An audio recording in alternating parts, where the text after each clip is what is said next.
The Diocese of Great Falls-Billings, Montana. The story of the faith here began with native tribes and missionary priests, was sustained and nurtured by holy bishops with a deep love for their flock, and carries on today under the leadership of its current apostle, Bishop Michael Williams Warfel. It means to help people find eternal salvation.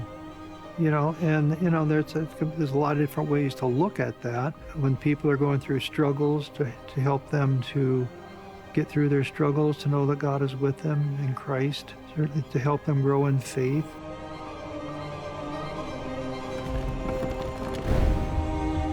This is the story of the bishops of America, the shepherds of the past and the shepherds of today, who through their callings and ministry carry the church into the future. It's also the story of their parish, their church, the cathedral.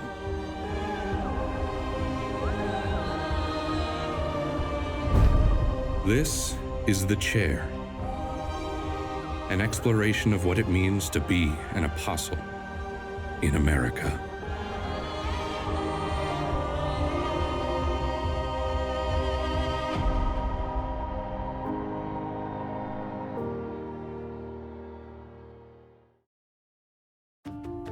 In the eastern portion of the Big Sky state of Montana, amid the beautiful sceneries of rivers and forests that have attracted both wildlife and generations of outdoorsmen, sits the two sea cities of the Diocese of Great Falls-Billings. When we look at the natural beauty of the state of Montana with the people and their practices, I think it really does inform the story of Catholicism and how it grew and developed over the years, particularly when we look at the missionary efforts with the Native American communities in Montana. The Catholic presence in the region owes a debt to the missionary priests and pioneering sisters who came to the region in the mid-1800s. The Flathead tribe, or Salish, who were first introduced to the faith by the Iroquois people, sent a delegation to St. Louis, requesting that one of the storied black-robed Jesuit missionaries come and minister to them. Among them was Father Pierre de Smet, the great Jesuit missionary, who traveled extensively throughout the Great Plains and the Northern Rockies. In 1840, he established St. Mary's Mission in the Bitterroot Valley, one of the many mission stations they established throughout the region. Father de Smet celebrated the first Mass in Montana on July 26, 1840, near present-day Three Forks, and he went on to establish missions with his brother Jesuit missionaries. Among others was St. Peter's for the Blackfeet, south of Great Falls, and St. Xavier for the Crows outside of Billings. A particular missionaries chose a location that they named St. Xavier Mission, and they built a community there as well as a boarding school. They wanted to create a sense of community for the Crow people that they were working with. The church in the setup of the mission becomes central to the geographical spacing. So the model with the church being in the center and all the other buildings around it really offered the entire community a sense of Jesus as central to our lives. There were two Jesuits in particular who really dedicated their lives to the St. Xavier mission, Father Peter Barcelo and Father Peter Prondo. Father Prondo was known as the apostle to the Crows. He had an incredible linguistic ability. He translated prayers and the catechism into the native language for the Crow people to have a deeper understanding of the Catholic Church. Father Barcelo, in establishing this mission, really did so with a great deal of resistance from the United States government. The government was very interested in the Native Americans when they were placed on these reservations, that they were going to be restricted. To the credit of the Jesuits, they had an extraordinary amount of patience in trying to guide this community towards perhaps sadly accepting this new life that they have, but offering them glimmers of hope as to how we can move in a new direction. The Jesuits stuck with them. The Ursulines had arrived at the invitations of the Jesuits to help them staff St. Peter's Mission near Great Falls. The sisters quickly established a boarding school for girls, which grew into a flourishing academy. They also established a hospital in an orphanage. One of the reasons why the Native Americans were open to working with the Catholics, the Jesuits and the Ursulines in particular, was because the sisters and the fathers really approached the people with care and compassion. In the 1850s, rumors of gold brought white settlers out west. As the wagon trains traveled towards the Pacific coast, some of these prospectors and settlers passed through the territory of Montana and chose to settle there. Many more arrived in 1862 when gold was discovered both in Deer Lodge and Beaverhead counties. In 1864, Congress made Montana a territory, and in 1866, the Second Plenary Council of Baltimore petitioned Rome for the erection of 2 apostolic vicariates. This was granted, and 2 vicariates were formed, one for the western portion of Montana and the other for the eastern part. Then in 1883, the Holy See changed it to one single vicariate for the territory and appointed Most Reverend John Baptiste Brondel as its bishop. The Diocese of Great Falls-Billings originated as the Diocese of Great Falls, established in 1904 when it was carved from the Diocese of Helena, which at the time covered the entire state of Montana. The current name was adopted in 1980, when Billings was named the co-seat of the diocese. The first bishop of the diocese was Matthias Lenehan, who would serve for a remarkable 26 years until hindered by old age and physical handicaps. Matthias Lenehan was born in Dubuque, Iowa, and was the first Iowa native ordained a priest. His brother, Bishop Thomas Lenehan, was also a bishop in Cheyenne, Wyoming. Bishop Lenehan oversaw the early development of the diocese, which had grown to 45 parishes and 15 Indian missions by the time he retired. Bishop Lenehan also oversaw the construction of St. Anne's Cathedral in Great Falls. With the assistance of the Catholic Extension Society, he worked to plant parishes in the prairie communities that had grown during the region's homesteading boom. The second bishop of Great Falls was Edwin O'Hara. A native of Minnesota, he came to the diocese in 1930 working in Washington, D.C. as the founder and director of the National Catholic Rural Life Conference. He would bring his commitment to the church and rural communities with him as a bishop. The rural character of the eastern half of the state, with its ranching and farming, differed considerably from the western half of the state, where the church focused its attention on the many mining towns that were the driver of that region's economy. Throughout his career, Bishop O'Hara remained an important voice advocating for the needs of rural communities at a time when the Catholic Church's attention was focused predominantly on immigrant urban neighborhoods. Recognizing the need to expand Catholic education in rural districts, he worked to establish CCD programs in parishes throughout the diocese. It was one of the first priorities he laid out for the diocese, mandating that every parish establish a CCD program. The program that he established was so successful that it later became a model for other CCD programs in dioceses throughout the United States.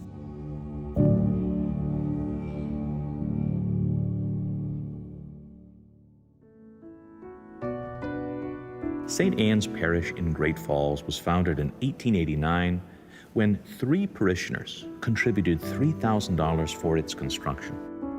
When Great Falls became a diocese in 1904, St. Anne's was chosen as the cathedral, and Bishop Matthias Lenehan began a fundraising effort to build a new cathedral building to accommodate the growing population. Completed in 1907, it was the first permanent cathedral completed in the Northwest United States. It has this sort of neo-Gothic or medieval spirit, which really falls between a few different styles. So the exterior is sort of Romanesque in style. It has smaller windows. It's really solid. When we come into the interior, however, it is a much more stripped-down, modern aesthetic. So the architecture is somewhat transitional. It has these elements that are more Romanesque, larger, wider arches formed by larger, wide expanses, as well as pointed sort of lancet arches. We can see the remnant of the historic liturgical furnishings and liturgical artistry program in the really ornate and very beautifully carved side chapel altars. The side chapels are very much in keeping with the very solid piers that are in the crossing. So this is a weighty, important building. The interior has been renovated and remodeled several times. And so the liturgical furnishings in the sanctuary, as well as the color palette, reflects a much more modern sensibility. Well, my favorite part of the church, I guess I'd have to say, is the tabernacle. That's where my focus is with the Blessed Sacrament. I think one of the things I like about this cathedral church, and even when I first came into this 13 years ago, was the simplicity of it all. It's a very simply designed structure, and it helps to really focus here. The co-cathedral for the Diocese of Billings is St. Patrick's. The present church building was built in the Gothic Revival style. Bishop Lenihan solemnly dedicated it on March 1, 1908, with Great Falls' first ordained diocesan priest, Father Cyril Powelin, serving as pastor in 1910. An extensive renovation of the church took place in 1954, and further modifications were made to the interior of the church in the 1960s and 70s in response to the liturgical reforms of the Second Vatican Council. In 1980, St. Patrick's was named as co-cathedral of the diocese by Pope St. John Paul II.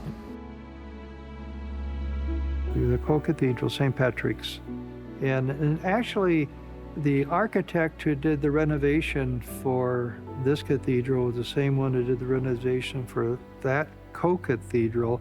And so there's a lot of similarities.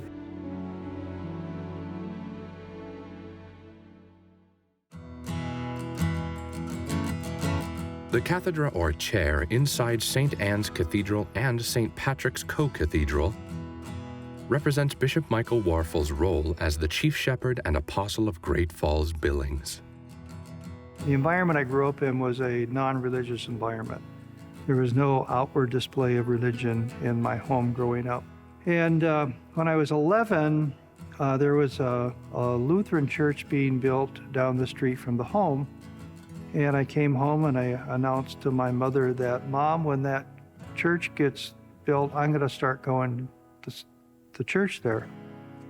And my mother, having a kind of a cultural Lithuanian Catholic, but not at that time practicing, made sure that my brother and I started studying the Baltimore Catechism at the local parish within the next week. And a year later, I was baptized in the Catholic Church. I remember the day I was baptized very well, because I was 12. And in fact, I remember thinking that, gosh, if I die today, I'm going right to heaven. My mother was born in East Chicago, and I have a lot of my relatives were all from the Chicago area. They were immigrants, yes, from Lithuania. And so my mother's side of the family. My father's side, his ancestry went back quite a bit. But I generally claim myself as being Lithuanian.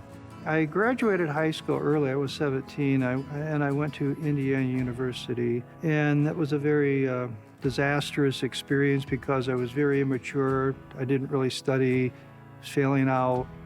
And so I dropped out of school and went to the Army recruiter and joined and signed up for 4 years. Kind of figured I'd be going to Vietnam anyway at the time. I had a I don't care attitude. I was just very mature, and I just figured that's where I'd be going. And so I actually, signed up to go there, And then when I was there, and I was there for a year and a half. I was involved in the Army Security Agency, and so involved with in communication and intelligence gathering. I was first in Pleiku, which was in the Central Highlands, and then I was transferred south in Long Binh and Em Hoa. Following his 18 months in Vietnam and 13 in Korea, Michael Warfel became more interested in his faith and began to contemplate religious life. I was more mature, although I had a long ways to go. And, I got a job. At the time period when I was in the military and out after, I had actually stopped my practice of the faith. But I just kind of ran away from him for a while. So it was a few years of separation, not because of the Lord, but because of me. And yet the Lord has a way of kind of sticking with you even though you don't stick with him. One day I was driving home from work and I drove by and then I saw on the marquee that the church in which I had received all my sacraments had a mass at 5:15. So one day I stopped in. And I had been going to church for years. And it felt kind of good. So I stopped in the next day and the next day. So then I got to know all the priests, and I was attracted to their lifestyle. And then the pastor, one day he said, why don't you try the seminary? So I did.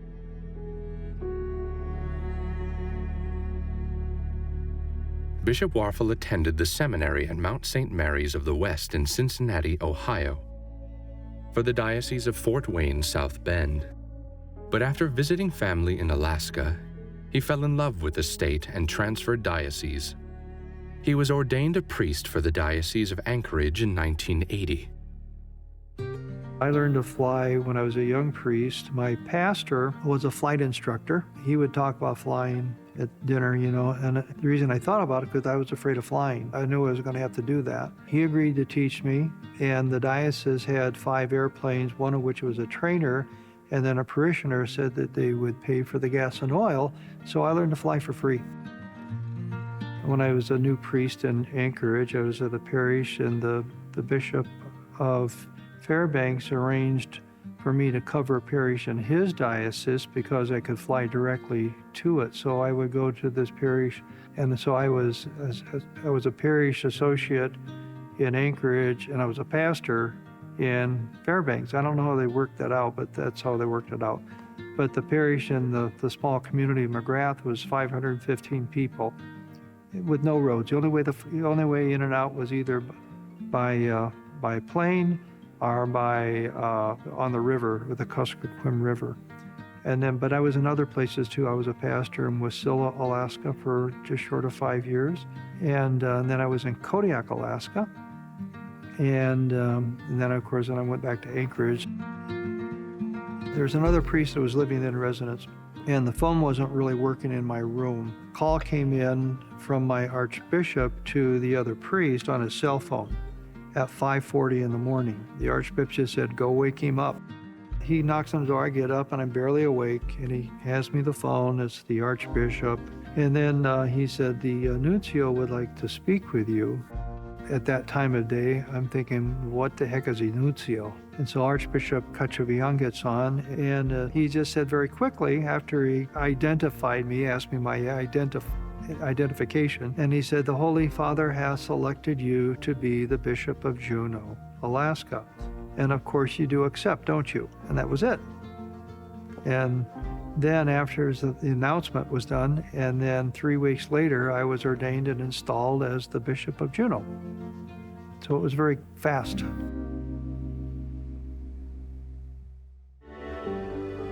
Bishop Warfel was appointed by Pope Benedict XVI as the 8th Bishop of Great Falls-Billings in November 2007, and formally installed on January 16, 2008.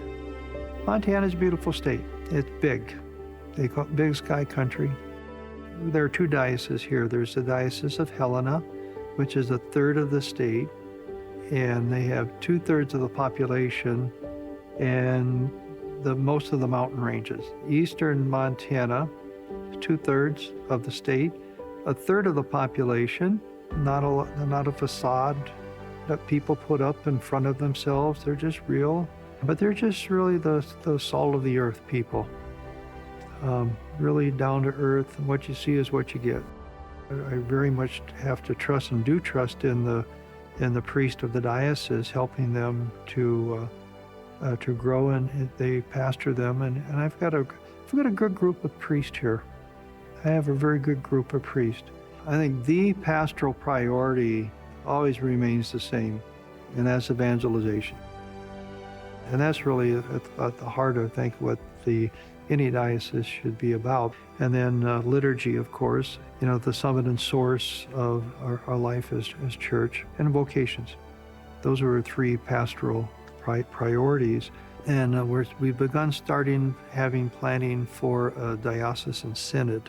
And the theme that we've identified is the domestic church. How to help families to live their life in Christ.